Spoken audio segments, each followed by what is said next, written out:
Okay, guys. Now I'm going to answer the question of, can you manifest a celebrity? Can you manifest someone that you don't know? And if this is so, how you're going to do it? Like, do you have to go to their city to live in so that you can bump into them? The same goes. So these are two questions that I'm going to sum up in a video. And it's whether you can manifest and how do you manifest someone that doesn't know you exist, and how you manifest a celebrity, which I think are the both ways. So for all of you that are putting on a pedestal a celebrity, thinking that it's different, it's not a human being, or it's not your creation, or it's not your hologram or your puppet, stop doing this, because being a celebrity is just a job. So they are working, right? So being a celebrity, it's a job, it's a label, the same way being a secretary is, or being a doctor is, etc., etc. So first of all, we drop the assumption that being a celebrity is something special or wow, and with this assumption, automatically you will drop the assumptions that he'll never look at me, he'll have other celebrities, other options, how will he ever pay attention to me, I'm just a normal human being, because you're not a normal human being. You're the one that created this whole 3D. So yes. Now, when it comes to someone you don't know, or they don't know you, it doesn't matter. So if they don't know you in the 3D, it doesn't matter because you know them. So your only job as a creator is to know them, point at them and say, I want this vessel, I want this person, I want this, whatever you want to call them, okay? So I want this person. It's enough for you as a creator to know what you want. All the other things will happen by default as the bridge of incidents. Now, when it comes to the how, and I did have this conversation with a client yesterday, and she wrote to me, like, she said, oh my God, and this is about a success story. My SP is so nice to me, and I got so much money for Christmas, like I got a big order and all the bills are taken care of. And then she went ahead and she described me the bridge of incidents of how it happened. And I asked her, like, did you plan all of this? Could you have thought of this bridge of incidents? And she said, no, I couldn't have thought of this unfolding of the events. So when you are stuck in the how it's going to manifest, guys, you can think of a way, but because you're infinite, there are going to be infinite ways for it to manifest. So I think that just not bothering with the how is going to be better and faster for you, for it to manifest. Now, how do you manifest someone that doesn't know you, or a celebrity? The same way you manifest any specific person. Like, you thinking that this circumstance is so way different, and that I'm going to give you another, I don't know, juicy secret, that you manifest a specific person away, but you manifest a celebrity and someone that doesn't know you in another way. This is, I'm sorry, it's not. Because the same way you manifest a specific person is the same way you manifest anyone that doesn't know you in your 3D. So you start assuming and deciding that those people are yours, right? Like, they're mine, I don't need to do anything, and you allow it to come to you. Like, I know that I sound like a law of attraction bullshit, but in terms of logical explanation, this is exactly what's happening. You allow the 3D to mold itself and bring it to you. Because what is the 3D? It's also you. So it would be, you bring it to yourself through your 3D. So that's what you do. You assume they are mine, they're obsessed with me, they're in love with me, and that's that. And then you continue your life as they already are, you know? So you don't do anything. You don't do anything on purpose. You don't try to bump into them. You don't stalk their social media. You don't send 1,000 text messages. You don't you don't check whether they have someone or not, because this is irrelevant. If they have someone, it's because you gave them that someone. But it's irrelevant because you gave and you can take. What you give to your specific people, you can take away from them. Exactly. So if you gave them someone to marry, you can take that away from them by your assumptions, okay? So you assume differently. You assume they're not married. You assume they only adore you. And even if they're married, like, you accept it as being in your 3D, but you don't accept it as final, right? And I know many coaches tell you, well, ignore the 3D. Don't take it as facts or something. Yes, don't take it as facts, but it's okay to acknowledge that it's in your 3D right now so that you know what to assume next. So guys, don't be afraid of your 3D.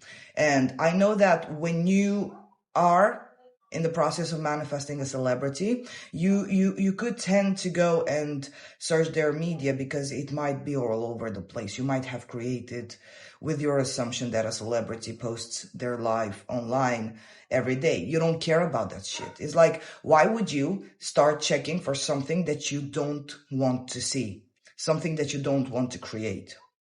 Like, you assume they're yours, you assume they're obsessed with you, you assume they are madly in love with you, but then you go ahead and check whether your assumption has molded into reality or not. No, you assume it and that's that.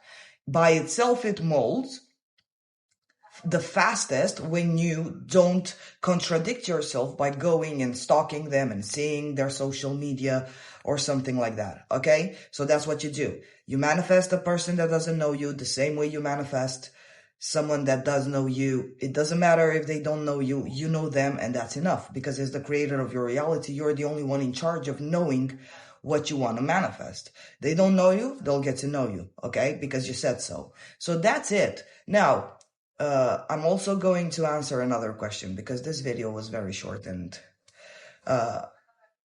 that person said my negative thoughts and my positive thoughts manifest very fast, and now I'm scared that they will all manifest. Well, first of all, this happens because you wanted to understand who you really are. This is the consequence of your assumption or of your question, who am I? Because sometimes when you question yourself, you get the answer in the 3D. I used to do that. I used to question something and then I knew that, for example, how does Japan look? And then I would get all kind of videos and photos of Japan. I knew that I would get my answer in the 3D. So it could be that. And also, I don't want you to think that thoughts manifest on their own. They don't manifest on their own. Thoughts need your permission to manifest. So you give your permission when you agree to the fact that, first of all, you give your permission when you fear those thoughts are going to manifest. Fear is also you giving your permission to that scenario to come true. Because when a thought comes, it's just an idea. It's just a possibility. It's not the truth yet. Neither it's set in stone, neither it's a prophecy. So the thought is not a prophecy, okay?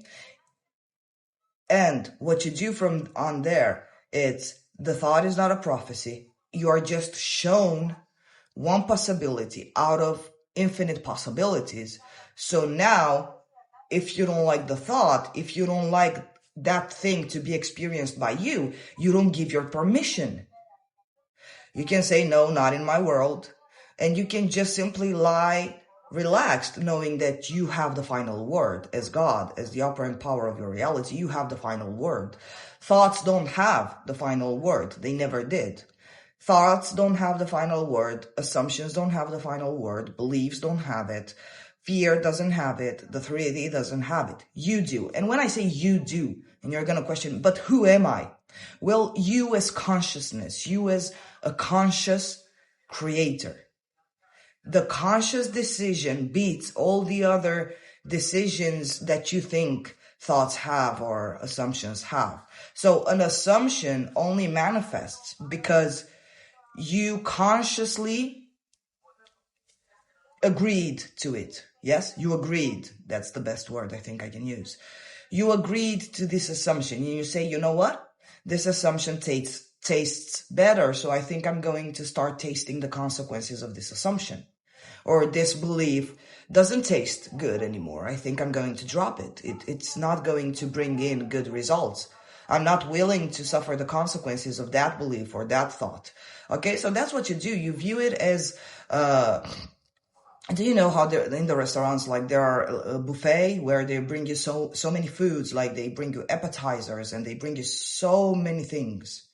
Well, you consciously go and choose the thing that you want. Now, you might go and taste something and it tastes bad, but you put it apart. You don't. Now, you could go and taste something out of curiosity, aka a thought, a belief, an assumption. So the appetizer, it's metaphorically spoken as a thought, belief, assumption. And you go ahead and you taste it and you don't like it. So you put it apart, you throw it away. You don't keep eating it, saying that the appetizer has power over me. So you view the assumption, you view the thought, you view the fear. You don't keep tasting it. You don't keep choosing it over all the other possibilities, right? So when negative thoughts and positive thoughts manifest all together instantly, take the reins back. It's not them manifesting instantly, it's you manifesting through them. Maybe you had a desire, I don't know, to prove yourself that thoughts manifest. Maybe you have an assumption, thoughts manifest. All thoughts manifest. Well, this is a stupid assumption because thoughts don't manifest. They require your permission for them to manifest. So don't give permission to things that you don't want to have in your reality, okay? You take the reins and you say no. And for the best thing is, I think that the best thing is just quiet your mind. Like if you're in a struggling cycle of drowning yourself in thoughts, whether good or bad, just step aside. Just step aside a little, because it's madness. It's complete madness. Step aside, be still, and know that I'm God, you know, that quote. So step aside, just be still, and you're in a state, and the sooner you realize it's just a state. Well, if I could say the state would be just a bubble, right? Imagine the state as being just a bubble. So you're in the bubble, go out of the bubble, understand the bubble is going to end, it's not going to last forever. If you're in this state of struggling and all the thoughts being whatever they are, okay, step aside, rest a little, and then you automatically stepped in the bubble that says, it's okay, I don't have to be afraid of my thoughts. Like they're harmless. Because indeed, thoughts are harmless. They are not the upper power, they are not the one in charge. Thoughts are not in charge. Thoughts are not God. You are God using thoughts as tools, right? Okay, so this is all for today. Next video will be about solipsism. Is the law of assumption solipsism? Okay, I'm going to answer this question in the next video. Bye-bye.